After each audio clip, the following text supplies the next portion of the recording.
Hello, I'm Jerry McClellan, and I am really 39, but they say I'm 90, so I'll have to stick to that, I guess. What makes you smile? Everything, I try to be happy and smile at people, and it's amazing. You see somebody and you smile at them, and then it makes them look, good. And I try to do that. And now that I got my teeth fixed, it's a lot better. What is an interesting fact about you? I could tell a wonderful story. In the first place, I was adopted. I was born back in 26 in Salvation Army Booth Memorial Hospital in Detroit. And back then, when girls got pregnant, they would go there, have the baby, leave the baby, and go back, and nobody knew that, because it was such a disgrace back then, to be illegitimate. But I had a hard time accepting it. I always felt, kind of unwanted, or illegitimate was so bad. In fact, they never told my brothers and sister until I got married that I was adopted. We grew up all together, and they never even knew it. When I was going to marry him, my mother said, "You have to tell him you're adopted. You don't want to start your marriage with any secrets between you." So he came over, and I said, "I gotta tell you something, and I know you're not gonna marry me, but my mother said I have to tell you."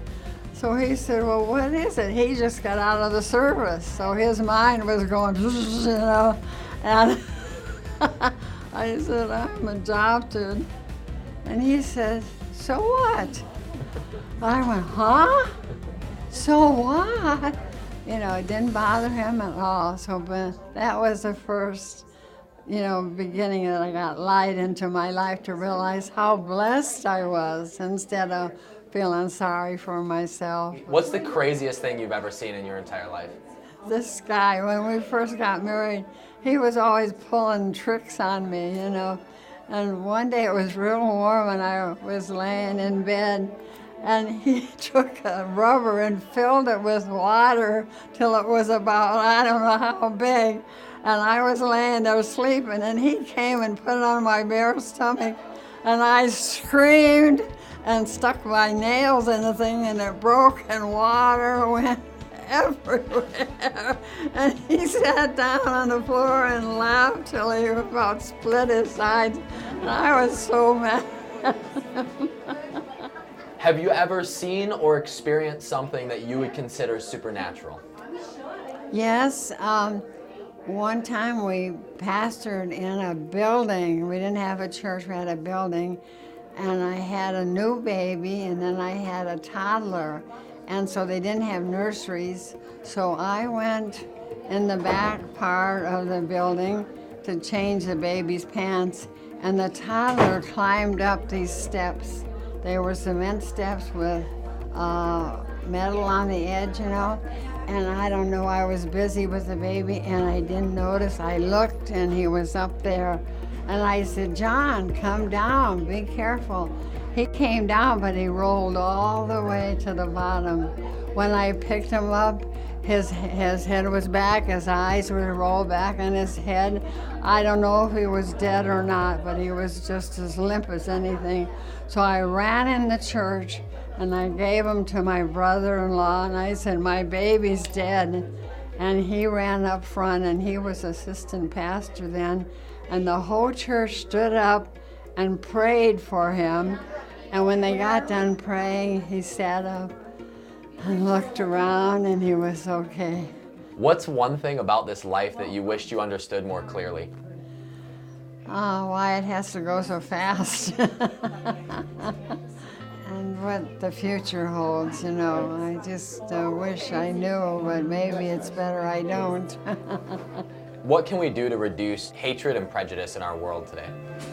Show more love to people and try to help them, people that are hateful or mean. They have problems, and if you could just talk to them and try to help them to see that it's only hurting them.